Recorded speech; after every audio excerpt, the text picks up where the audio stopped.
नमो विष्णुपदाय कृष्णपृष्ठाय भूतले श्रीमते राधना स्वामी नाम्ने नमो विष्णुपदाय कृष्णपृष्ठाय भूतले श्रीमते भक्तिवेदांत स्वामी नाम्ने नमस्ते सरस्वती देवे गौरवाणी प्रचारिणे निर्विशेष शून्यवादी पाश्चात्य देशस्थाने जय श्री कृष्ण चैतन्य प्रभु नित्यानंद श्री अद्वैत गदाधर श्रीवासादि गौर भक्तवृंद हरे कृष्णा कृष्ण कृष्ण हरे हरे हरे राम राम राम हरे हरे मूकं करोति वाचालं पंगुं लंघयते गिरिं यत्कृपातमहं वन्दे श्रीगुरुं दीनतारिणम्. So we are embarking on chapter 3 study, Bhagavad Gita, chapter 3.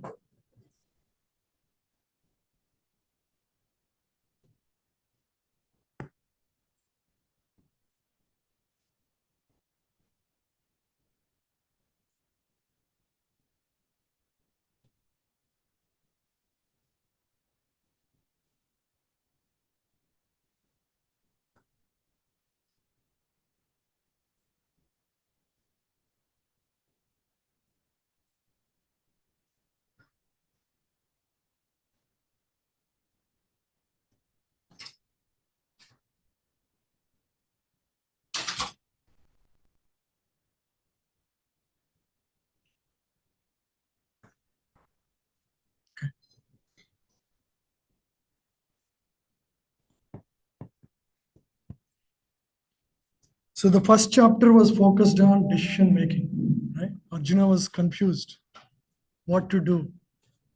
So he had certain intentions.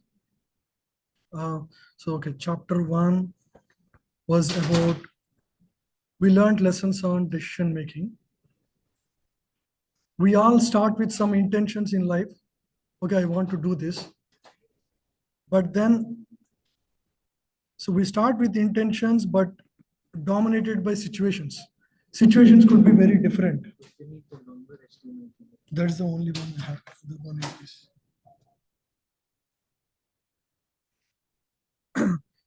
So intentions and situations, these are the things that determine our action. Okay, I came with an intention to give a class here, but suddenly I found that all the students are in a playful mood. I cannot do the session, right? So always we may have some intentions, but situations can determine what we act, right? So we have to balance between intentions and situations. In the case of Arjuna, he came with an intention to fight, to win the battle, to win the war. But situation is that all his relatives are all around him.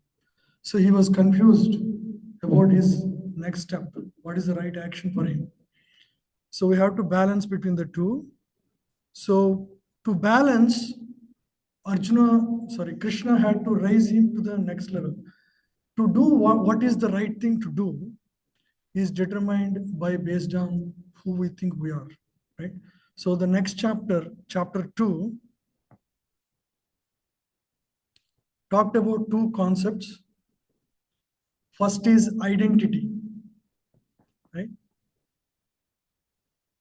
Who we are, right? So we have multiple identities. One there is one core identity, which is our soul, but we also have bodily identity. Having born in this world, we have bodily identity.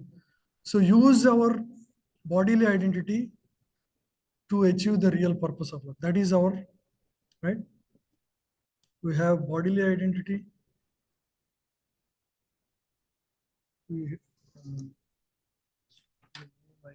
Functional identity. Yeah. It's called functional identity. And our core identity. Core identity of what is the core identity of all of us? We are the soul. What is the functional identity? We have various functions in our life, right? We are a father, or we are an engineer. We do our responsibilities as a father, mother, brother, or an engineer.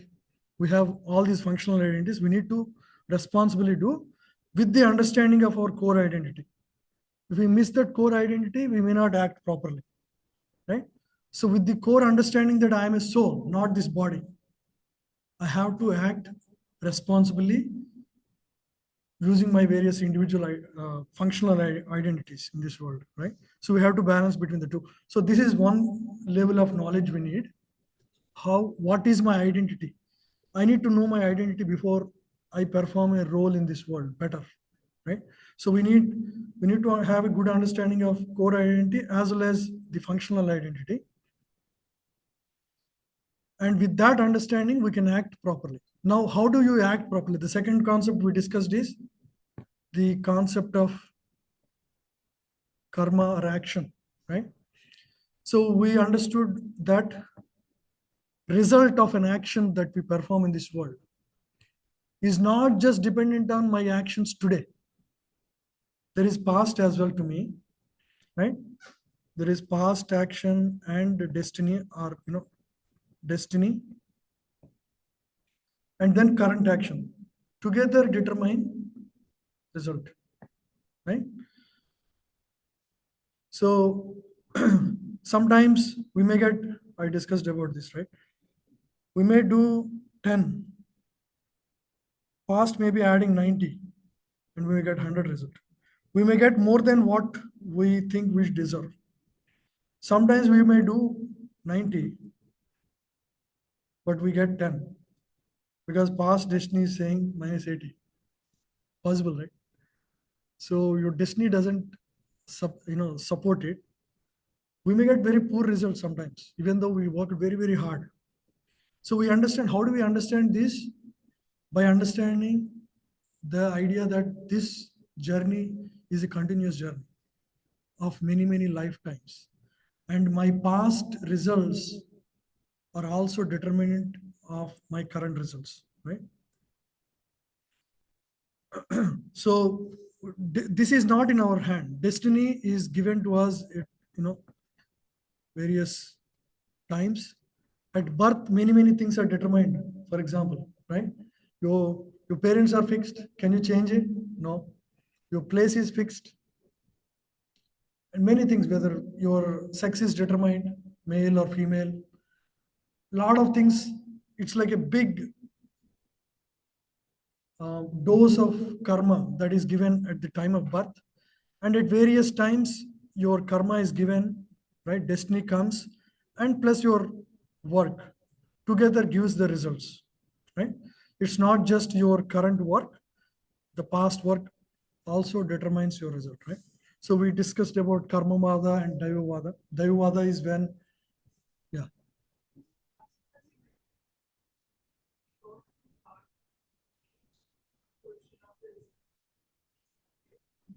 Yeah, sometimes we may work very hard, even though it's not in our destiny. We may work like 110, but our destiny is not there for getting it, right? So still you may get little less, right? Or you may get a little more actually. The destiny is saying minus 10. Your hard work is 110. You may still get 100. Sometimes your result is completely determined based on current work itself. You may not have past destiny. You may have developed the entire skill in this lifetime itself. It's possible. So that's why, like, we should not just leave it to destiny completely. We should do our best. But at the same time, when you don't get result, we should understand there is my past that is also playing a crucial role. And I tried my best, and whatever I get, I accept. So we discussed about detached work, right? Karmanya vadikari, so you have a right to perform work, but ma phaleshu kadachana, the result that you get is not in your hand, right? You did your best, but result is not in your hand. At the same time, you do not become detached from work because result is not in your hand. You shouldn't say, I'm not going to work. So that's the practical lesson we take, right? So even though the result is not in our hand, okay, how it unfolds in our life is still in our hand, right? So we don't make it worse by our actions. Maybe your karma is very bad that you are supposed to have an accident in your life. It's possible, right? but you are so careful in your driving that the impact is reduced. Suppose there is a alcohol, there is a driver coming opposite to you who is drunk, and you are, driving on the road. It's almost certain he already crossed the road. He's coming on your way. But if you are very careful and, momentarily able to make the right decision and, move the vehicle to the side, what is the impact? Almost nothing. He may hit your car, but still the impact is very minimal. So your destiny is almost like 90% negative there. But your action is like 150. There is damage to car, but there is no damage to you. So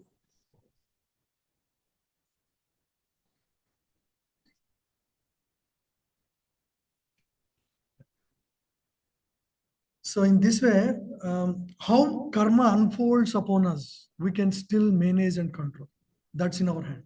So we have to continue to perform right actions and depend on God, and things will be smooth, even though our destiny is bad. Okay, we can manage our karma. So now we are embarking into the next chapter, chapter 3. So it's going to discuss for some fundamental concepts here. Now we understand that we have to perform detached action. That is what we want to do in this world. But sometimes we may perform actions which we do not really intend to. We all have done, haven't we? I'll tell you. In my college days, I remember very well. At some point, there was some work assigned to us, as a team. Me and my best friend were part of the group. It's in, IIT Chennai. We were together supposed to do our assignment. And we were almost submitting, but there was some problems, and I was sick, and my friend is representing the work. I was completely away. And my friend represented, and result wasn't there. He didn't work at all. I did most of the work. But then when he communicated with the teacher, whatever partial results we had, he communicated as if, it was all, my mistake. I was sick, and I was, he just changed the whole story. And teacher gave the grade. I got less, and he got better. And then I asked him later, what happened? We all supposed to get less, but then he didn't tell me the truth. After a few days, many days later, he told me, hey, I did this that day. I got really mad. I said, I'm going to kill you. That was never a word that I would utter generally. I still remember very well, before, some time ago, when somebody was, saw something crawling on my back, he said, hey, there is some insect on your back. And he just tried to move. I said, but just be careful that don't kill that. I'm the same person who said that. I was very kind to an, insect. But the same person, I was so mad at my friend, I didn't speak to him for a few days. I said, I'm going to kill you. This is like too much. It's like, something that I wouldn't accept my own words. How did I speak like that? That's something not within me. I never, that's like sometimes society puts some boundaries on what we say, what we don't say. But this is something that I put as a boundary for myself. I don't accept myself saying that practically. So I'm sure, each of you have such experiences where, you did something which you regretted really bad, that hey, this is not me. This is something different. But by force, it is coming out of me. I couldn't control the situation and it just came out. Has it happened to any of you? Relate? You can all relate. You want to share? Any of you want to share? You have a mic. I know maybe you don't have good stories to share, but if any of you want to share where you couldn't control your emotions and you regretted with that. right? Okay, you don't want to share, that's fine. But we all can relate to it, right? So these are things which are within us. Do you think there is something within us that crosses our own boundaries sometimes? We all agree, right? So these are called unwanted things, things that cross our own sanity, our own boundaries. These are, it could be lust, it could be greed, it could be anger, envy. These are things within, these are like forces within us that sometimes when the right situations come, it just crosses our boundaries of, behavior and just comes out. It happens all the time. So these are, so what are these? So we are going to discuss.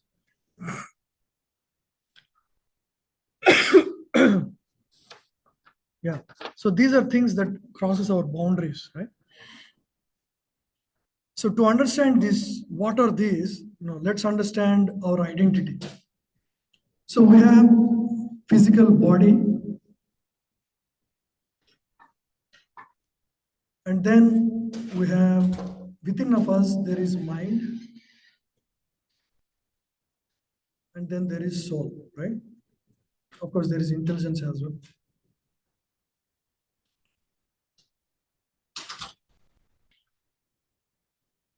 Yeah. So we, observe things in this world through our body, through our senses in this way. And then we perform actions driven by the soul through the mind, right? So this is how we perform actions in this world.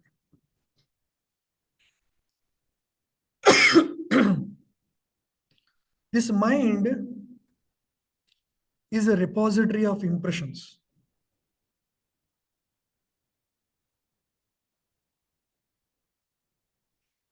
So within this mind, there are two categories of impressions. One is called vritti, positive impressions. Second is called vasanas. Vasanas are basically negative impressions, you can say.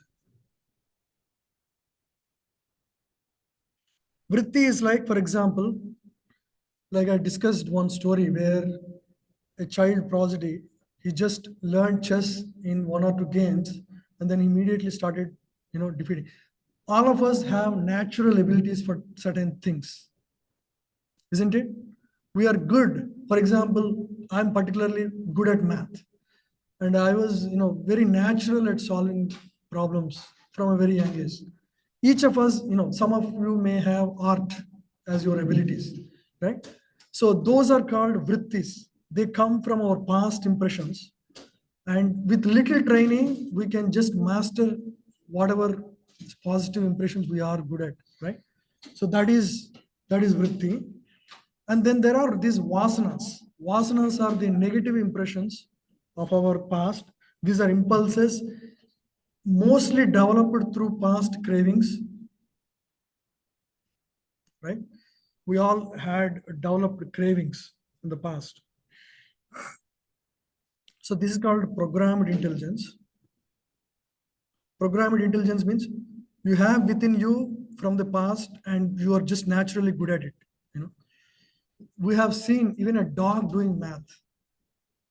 There are videos in YouTube. A dog, if you ask 1 plus 1, it'll shout bow bow twice.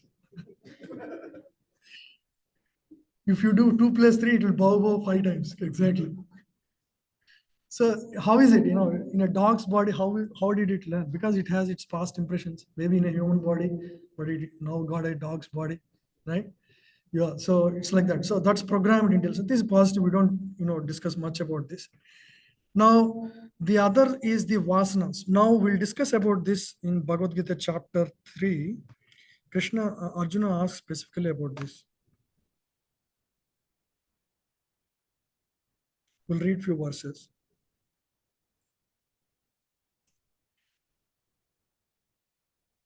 Any questions so far? Yeah. Any skill set or my understanding from previous lesson.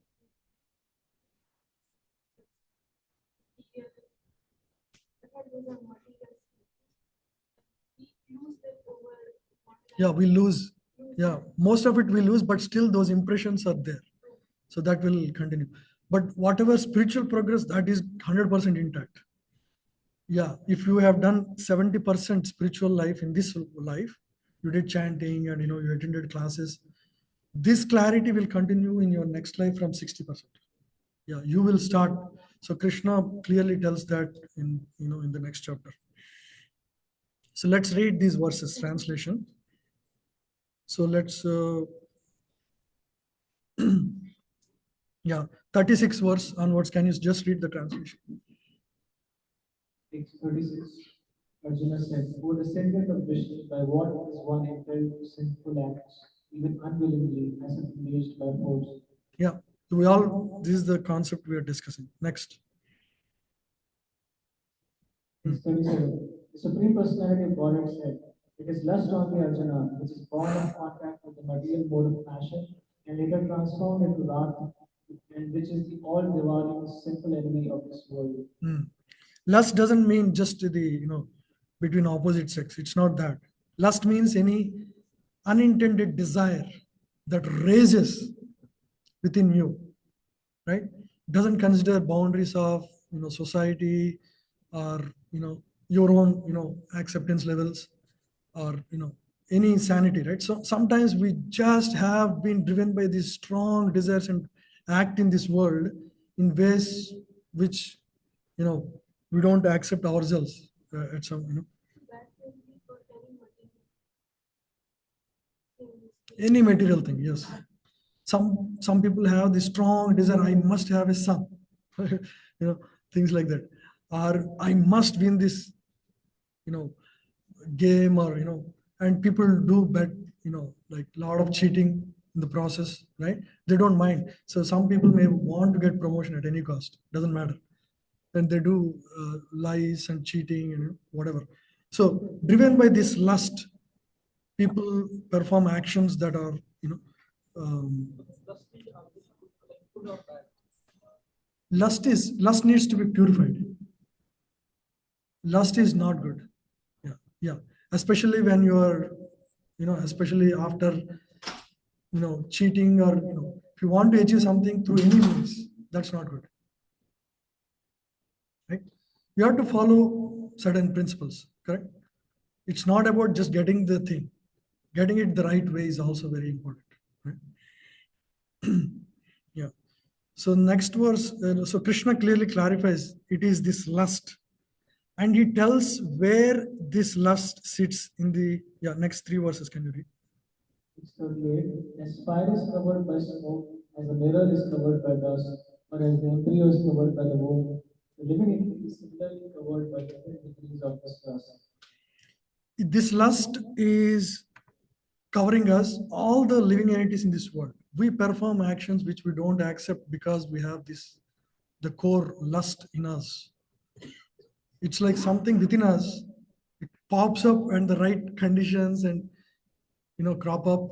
So we need to work on to resolve, completely remove this, right? And this covering is at different levels. Something, a fire covered by smoke. Sometimes a fire is covered by smoke, but smoke is a very light covering. It can go away. For some people, it could be done away with very little work. For some people, it's like an embryo covering the womb. So it's going to have that covering for at least 9 months, for example, right? It needs some additional time for that. The third case is living entity. What is the other one? Yeah, mirror covered by dust. Yeah, mirror covered by dust. If a mirror is covered by dust, if you want to see yourself, you can't see. You have to clear it up, right? It's little effort. But then embryo is the deepest, So in this way, like multiple levels of covering exist for different living entities. We need to understand our own levels of covering and how to work on it. Right? We don't feel disappointed, but We need to realize and work on it. Yeah. So next verse. Yeah. So are you saying that lust is the original negative emotion, Yes. and then all other negative emotions arise from the like greed, fear? They all arise from that. Correct. So that's what Krishna is saying. Yeah. So everything is a byproduct of it, but the core problem is the lust. So even the rest of the angle five division and so the rest of the five anarthas are based on lust, is it? Yes, they are all rooted in lust. Yeah. So, for example, anger is covered in this, right? So, yeah, next verse. So Yeah. the- 1 second. There is a question. Shruti. Vasanas, yes. Mentioned about vasanas. So there are some material desires, for example, we have, but we don't want to act on them. Do we still incur karma for those? There is some. So we have some material desires, which are previous vasanas, but we know that we shouldn't act on them, and we don't act on them. So do we still create new karma by just thinking about them? No. In Kali Yuga, we don't. In the previous years, yes. But in Kali Yuga, there is an exception. You can exhaust your karma through your mental activity. Yeah, you don't get. Yes, sitting place of this enemy. Yeah, please read from there. Whoever has the mic. What do you mean by exhaust your karma through mental activity? For example, sometimes you're supposed to go through an accident, but you had a very negative emotion about an accident in your dream, and you sweated and you went through a whole lot of negative emotion in your dream. You exhaust your karma that would have happened physically. Yeah. So it's a good thing to dream. What's the negative emotion and the strong desire? If I want to Mhm. have strong desire, is that a good thing or a bad thing? Which one? The desire to learn. Yeah, like desire to learn. So what's the how to put it, but like what's the difference between strong desire and negative emotion? Negative desires are the only thing that should be avoided. For example, you know, uh, cheating, a propensity to cheat, right? So that's a negative desire. You want to get something cheaply without putting the effort. Some children have this tendency to, steal. How they got, we don't know. I mean, from very childhood, they start stealing naturally. It's very natural because that's a negative impression that is developed from the past. So that desire, those kind of desires, we have to curb early. So we'll discuss how to curb, right? So just to learn some material subject, that's not bad. I mean, if you need it that for your profession, that's not wrong. Perfectly okay to learn properly any subject. Yeah. So it's about cheating, those are the things. Or yeah. Can you read next verse? Is 40. The senses, the mind, and the intelligence are the basis of this lust. To them, lust covers the real knowledge of the living entity and the universe. Yeah. So Krishna is also indicating where this lust stays. What are the things? Senses, mind, intelligence. These are the three places where lust sits. Okay. Now let's go back to our picture, right? So we have the soul,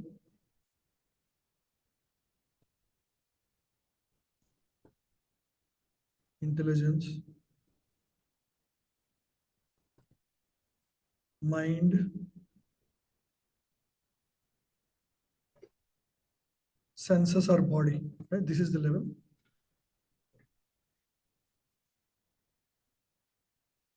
Sense objects. So this is our whole system. This is like This is like your identity, like a computer operator.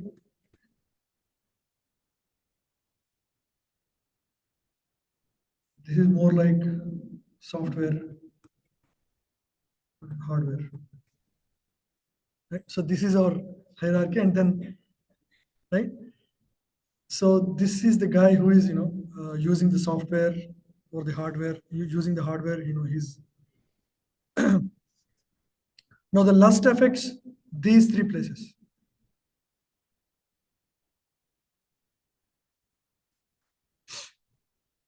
Lust is sitting in senses and it accumulates,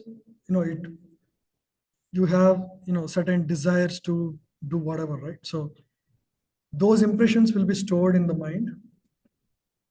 And intelligence is the one that is making decision what to do, what not to do. So this is how your whole system works. You have several past impressions. For example, you are given a gulab jamun. You saw a gulab jamun. That's like a sense object. Okay. And then your senses are always roaming around. Where is the thing to enjoy? So that is how your senses are working in this world. So eye is watching, where can I get my satisfaction? Where can I watch a good thing, or where can I see a beautiful girl, or boys, or same thing. So same, like eyes, ears, always looking, searching out, right? The words, use this word, search through senses. So we are always searching various things in this world.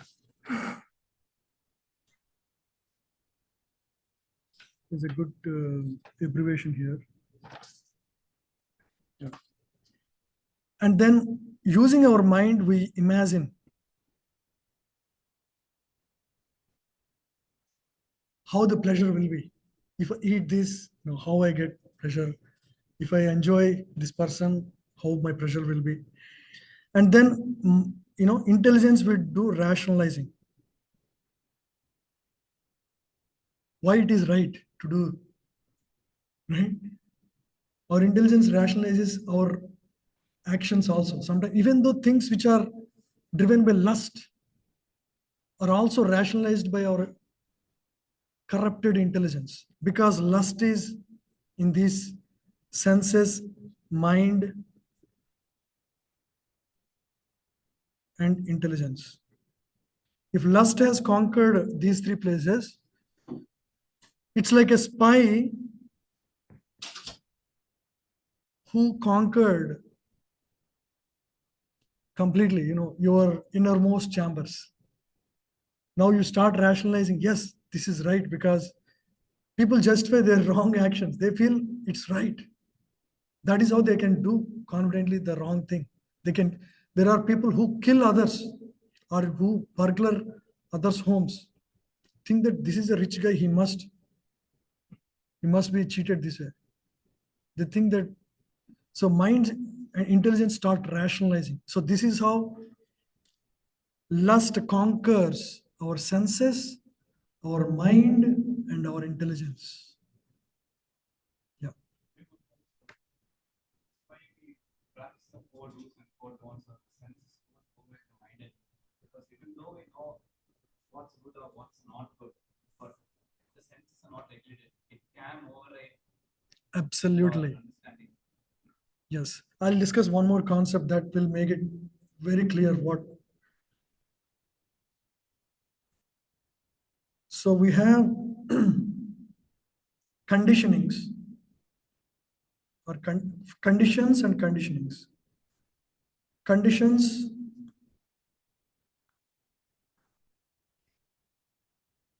conditionings. If suppose there is a person who is a drunkard, he has the habit of getting attracted to drink, and say there is a social party at his office, everybody was joining, and in the party there are many things, but there are also drinks.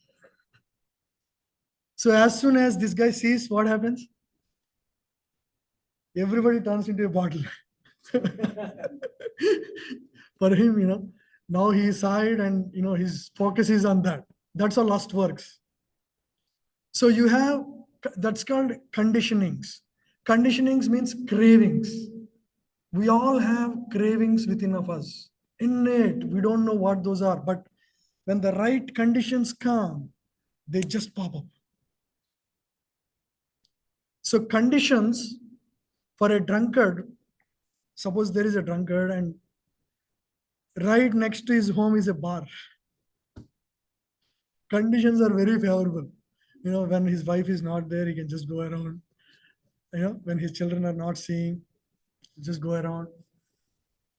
So when conditions are very favorable and you have conditionings, cravings in you, it is going to be self-destructive, correct? So this is the zone of self-destruction. You have a problem and you have also very supportive conditions for that. So when conditions and conditionings come together, the guy's destruction is very fast. He just goes like this, like a stock market crash. Right? Now, conditionings are there. You realized, hey, I have this lust. I have to be careful with girls. For example, you realize that that's your problem. Right? And you don't create conditions or try to avoid all the conditions that you may run into. Right? So, for example, you have conditionings, but no conditions. Just safeguard yourself. This is what. So we try to avoid the sense object that increase our craving. So that's like intelligently acting, knowing my limits. Right. So this is what, as a spiritual practitioner, we should all understand where our cravings are and try to avoid those conditions and thereby avoid indulgence, self-indulgence. So if you can protect yourself and slowly reduce your cravings. But if you succumb, you become again self-destructive. Like conditions and conditionings overtake you, right? And for example, you don't have any conditionings and conditions are also not there. You are in the safe zone. This is why in the Vedic times, there are, in a very young age, students used to go to brahmacharya ashram where no conditions and there is no conditionings as well for them, right? So they grow very spiritually, very strongly. So this is the best situation, right? When somebody doesn't have any conditionings and all conditions are not even, possible for him. And so, for example, you have certain conditions, bar is next to you, but you are never attracted to it. As long as you don't indulge yourself, you're careful with yourself, then you're safe, but there is always a chance to fall down. So you have to be careful. So try to avoid. So that's the reason we avoid all four regulative principles, because those are the things that are creating conditions to do self-destruction for us. So we avoid all those conditions, because we don't know what conditioning we have and what will pop up what day. If we have, it's like guarding ourselves. Now it makes sense. So all the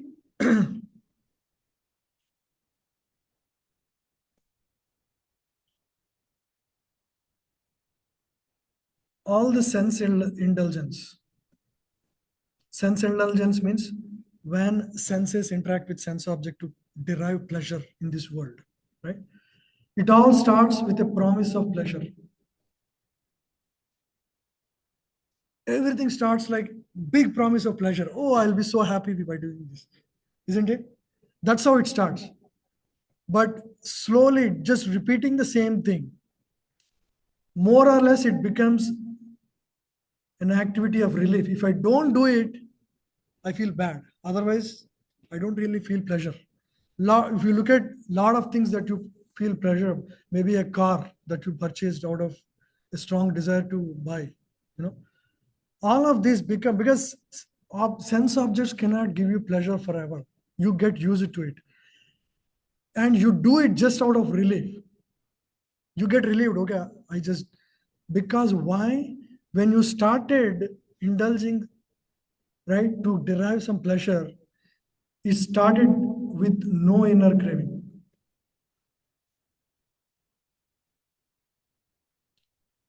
Inner craving is very small, but as you indulge, inner craving starts increasing. If you don't do it, you feel withdrawal symptoms. Some people, they, I think you might have heard, they take cigarettes. Do you think they feel pleasure after a few years of taking cigarettes? It's only a inner pressure to do it. Otherwise, they don't feel any pleasure in that. It's just what happens when you indulge sensually in this world by enjoying the sense objects. The pleasure part reduces and the craving part increases. Anything you do out of, out of proportions. I mean, any sense indulgence starts as a pleasure, but becomes a relief at the end. If you don't do it, you feel bad. So that's the reason we don't want to be involved in sense indulgence beyond limits. It doesn't mean that you don't eat nice food, not like that. So you don't indulge in activities that habituate you, because these negative things, they habituate you and they increase your inner craving as time passes. All of you can relate to it, I believe. Any questions on this? Said that we should be avoiding sense gratification. Gratifying looking at art that gratifies my senses, I find it beautiful, but I will not be addicted to it. But then there are also objects that I can become an addict. So how do we find the balance between the two? And how do we decide that one is okay, it's good, one is not good? How do we find the balance? Yeah. How do you, regulation is important in any activity. Regulated means you do the right amount of activity without overly indulging, right? That will make it habituate to you, right? The primary way to avoid negative sense indulgence is following the four regulative principles. Those are the core indulgences we should avoid completely. What are those? No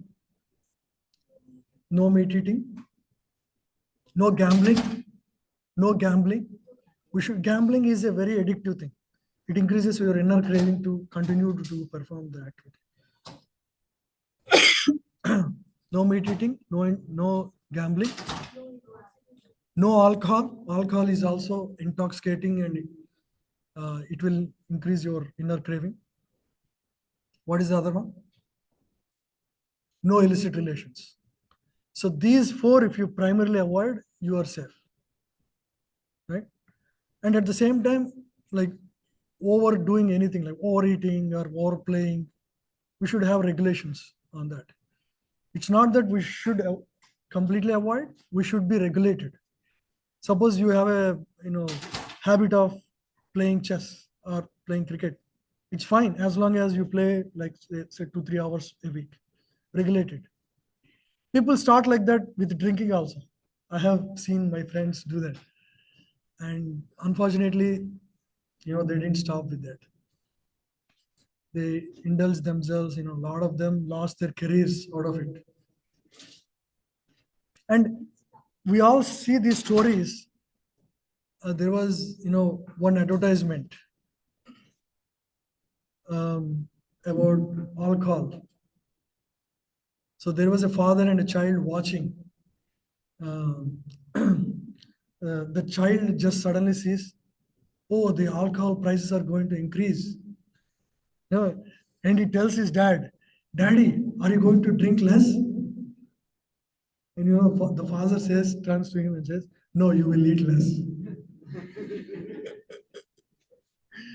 So that is how bad these, negative sense indulgence is. Yeah.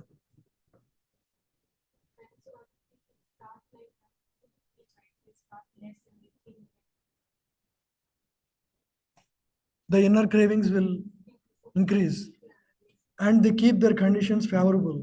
They'll have a lot of people have a bar inside their home, right? So anybody know when nobody's out, what they will do? Just go to the bar.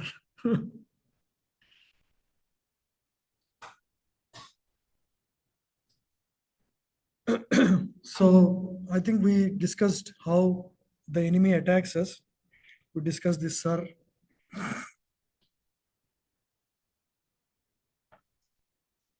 Yeah, I think we discussed all the core concepts.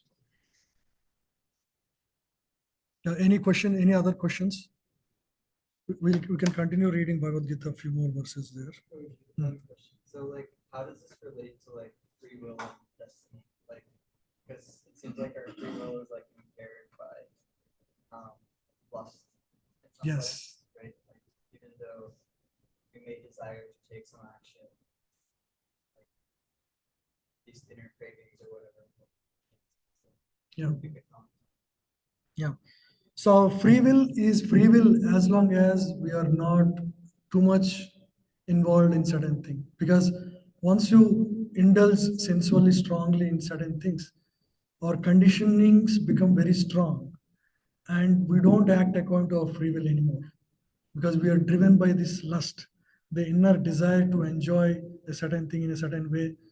That becomes, so now actually we have to discuss the solution. How do we get out of this, right? That's most important. So all this is okay. Like, now Krishna told about the strategic places where this lust occupies us. So it's in the senses, it's in the mind in the form of vasanas, negative impressions, right? The past experiences that drive us crazy towards it. And then intelligence that sometimes makes us rationalize our wrongdoings, right?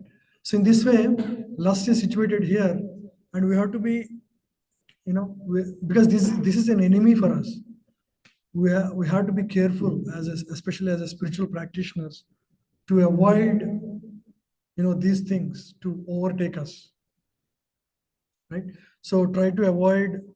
So in the previous picture we discussed, right? Yeah. So the primary thing we should do is to draw a boundary between sense objects and us, especially the objects that are very or weak points. Could be whatever, individually, each of us will have some certain things that there may be situations that I become quite angry with. There may be situations that I can become very greedy with, right? So I have to be on guard to make sure I don't, my indulgence with sense objects is very, very carefully done. Second thing is to develop our intelligence, because intelligence is what is directing the soul, to rationalize the wrongdoing, or to do the right thing. So we need to strengthen intelligence through, what are the activities through which we can strengthen our intelligence? Hmm? ABCD, yeah. Primarily, association, yeah, association. Coming to a satsang like this, discussing concepts like this keeps us on guard, to not lose our, track. And what else? Association, books, reading. We should all read books like Bhagavad Gita that strengthens our intelligence, helps us become the guide for right action. Right? Third, chanting. So all of us should chant. That is the spiritual practice we perform to keep our soul not go hungry. Right? Every day, just like we feed our body, we need to feed our soul. How are we going to feed the soul? Soul cannot be fed by food, physical food. The food for the soul is chanting in this age, especially in this age, chanting is the method. And D, what is the D? Diet. We should we should have sattvic diet in our life, preferably offered to the Lord, right? So prasadam. So that's why we eat prasadam when we all come together here. So we perform these four, and that's how we avoid. Then the inner craving reduces. There is no inner. So earlier you may be having strong desire to enjoy in certain ways. As you study Bhagavad Gita, as you understand the importance of life and the importance of this human form of life, especially, now you are not acting in the same way, correct? Your priorities have changed. Your actions have changed. Your ways of spending time have changed. All of you have changed your priorities, correct? So that's how. So we strengthen our intelligence through A, B, C, D. Yeah. And what do we do with our mind? Mind has all these negative impressions. We have to clear the dust. How is that possible? Same thing. Chanting purifies the mind, right? We have to purify the mind. And intelligence through mainly study of, Vedic scriptures, mind purification through chanting. Senses by avoiding in indulgence, right? Following the four regulative principles helps us avoid sense indulgence. So in this way, we safeguard ourselves from being overtaken by lust, our eternal enemy. So the lust is the only thing that keeps us in this world. Come again and again in this world.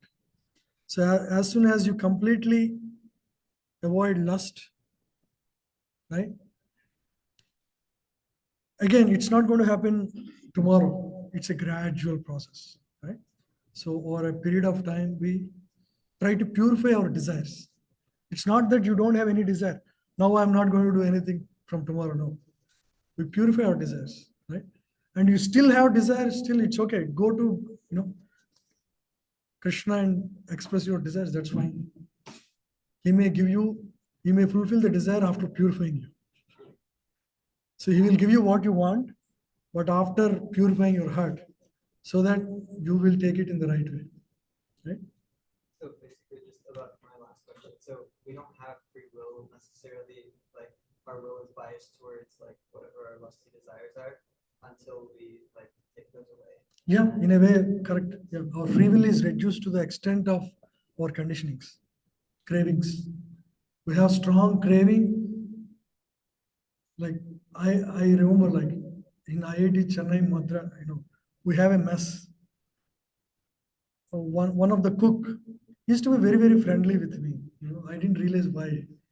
After some time, I had to buy some medicine and I need some money. And every time he would take, and I would ask him, when are you going to give me? It's done. He always said he never had money. And I asked the head cook once, he always asks money and I give. What does he do? He said, oh, you are giving money to him. He always drinks. Whatever you gave is already gone. Never give him anymore. So, and it's like that. Conditions, people, they just cannot change themselves. Unfortunately, they need a lot of help. Yeah. So there is a society called Alcoholic Anonymous. Have you heard? People who are addicted to it, they all desire to get out of it, but they are incapable of doing it, but they realize that they have to get out of it. And they all come together once a month to share their experience. Somebody goes and tells how their family got destroyed, how they lost their job, how the whole society rejected them, how they lost their family and wife divorce. And they cry and they pray to God at that place. And in the entire, in the society where people get together and achieve something together, it is considered Alcoholic Anonymous is one of the best in achieving results because they all helplessly come together and share their pain and pray to God and come out of it.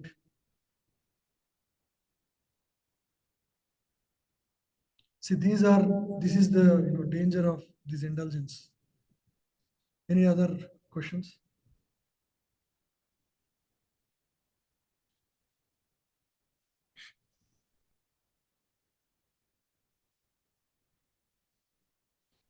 Okay, so we discussed third chapter. What is the exact definition of are all desires lust? No. What desires are considered? Desires that race through our mind and doesn't consider any boundaries, those are the desires driven by lust. Things that you don't believe in sanity, that they are coming from you, that you don't want them to be within you, that is lust. It's like a inner craving that drives you crazy from inside out. It's not an enemy outside. If somebody asks you, Prabhu, Achyut Prabhu, can you come with me? Let's go to the bar today. What would you do? You'll say no. But this is something inside you and telling you, let's go. And you can't stop yourself. So that is lust. That is what we are trying to discuss. That is what Krishna discusses in Bhagavad Gita, chapter 3. That's the core theme of chapter 3. So we all want to perform detached work, but sometimes we act in ways which we don't accept ourselves. That is called lust. And lust is sitting in these places, and this is the nature of it, and how do we avoid it? And what we are doing here is exactly to address that. Study of scriptures, chanting of the holy names, these are going to address the core problem. And it's not going to happen in one day. So desiring more money, that's not lust, but the way I am desiring that can be. Yes. If you are desiring money to use that in Krishna's service, that's all right. I mean, but again, you have to be careful. That's a very careful How I line. get that. Yes. How I get that, and also understand that we are here in an eternal journey. We got a human life. We waste too much time in just pursuits of, these temporary earnings here in this material world. That's not best use of our time. We need, if your goal is that I want to retire early and fully use that my time for spiritual life, if you are guided properly, you can do it. But we have to be careful. Sometimes people get, totally crazy about it, and completely lose. They give up their chanting and attending association like this. That's not good. If as long as you are able to do everything else nicely, that's fine. You have to be careful. Any other questions? Yeah. Rahul.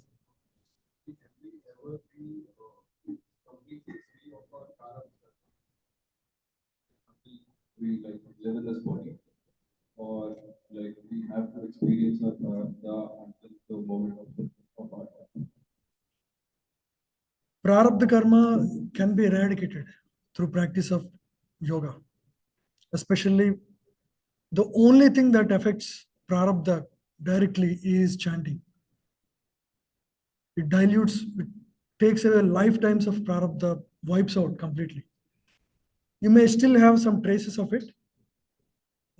It's like a snake that is burnt, right? It's there as a snake, but it doesn't have any effect, right? Especially when a guru takes, you take initiation from a guru, diksha. At that time, all your prarabdha is kept on hold. Means it's not going to affect you unless you start indulging negatively. Then again, your karma falls back on you. Yeah. So that's why it's called spiritual birth. You are again reborn when you get diksha, because your karma is almost like negated or put on hold. But now your actions from here on determine your future course. She asked us. Yeah. She has a question about the habits. Okay, go ahead then. Without like using Natively, I missed the word that you said. for what? After the Diksha, if somebody. Negatively indulge means, you again break regulative principles. For example, you go drink sometimes, things like that. Is there a possibility that strong lasted to the fact of Possible, because in the past life, for example, somebody was involved very negatively in certain, bad activity. It's possible, that's all on you. But, the spiritual practices we take are very powerful. Chanting of the holy name is extremely powerful. It completely, brightens your mind, and, at least those strong inclinations are, not going to act on you very strongly. Yeah. It's like um, you take these injections, right? It's like inoculate you for the day. So that's why we need to, it's like a daily diet. We have to chant every single day. That will keep us spiritually strong and protect us from, these sensual indulgences, lust, feelings of lust. We might still act, but you may realize immediately and, come to terms soon. Yeah. Any other questions?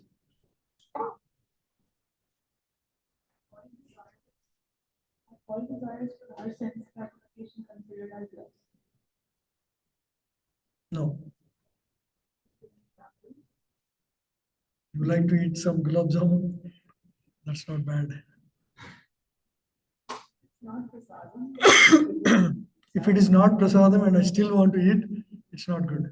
Yeah, because that will negatively, karmically involve you. Yeah, also we can saying like justifying like any example? Yeah, again, in sixth chapter we discuss, yuktahar vihar. Whatever we do should be regulated. That is a yogi. Yogi means regulation. So, yeah, it is a self, um, it's like a responsibility we have to take. Nobody is going to watch you all the time. We have to own our own destiny, right? We can learn all this, but nobody is going to stop you from doing wrong things. We all may have our own cravings. I mean, everybody has some. We have to be on guard of it so that it doesn't overtake you, right? Again, we don't feel too guilty if we do wrong. That's again self-sabotaging. We don't want to do. We understand that, and I will work towards overcoming it. That's how we have to take in the right spirit. I understand this is not good. I'm not able to control, but I will work on it and get out of it. So take that positively, right? What are unethical practices people get into and they say like they want to get related to Krishna? Like they use this for Krishna. Yeah, that no unethical practices are allowed. Yeah, that in the name of Krishna, if you in South India there were in the like 15th century or so, there were like 4 or 5 group of gundas. What they do? They would go and you know attack a rich person's home, take all the gold, and they'll build a beautiful temple.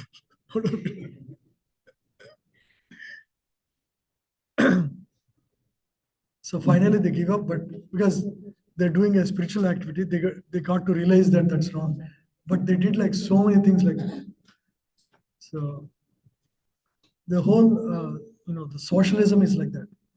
They hate people who are rich, you know, and they think that rich people are trying to loot others and take the money from them and distribute it with them. That's their philosophy. Anything else? go from the prarabdha. Hmm. He's on Prarabdha today.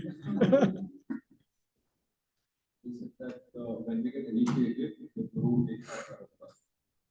Yes. What if the guru is not living? He doesn't have any. Hmm? If the guru is not living Mhm. on the spiritual world, No, we don't get initiated by a non-living guru.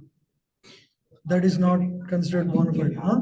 After he leaves, no, it's like a one-time thing. It's not like you continue and he will start getting everything. No, it's a one-time thing. At the time of initiation, whatever is prarabdha for you, by his power, the guru will hold that prarabdha to not attack you. It's only ultimately Krishna who can take all the prarabdha. Guru will help you withhold that, right? But you start doing again smoking and cigarette and drinking, then everything comes back to you. Oh, this guy didn't care. Okay, let's give it back.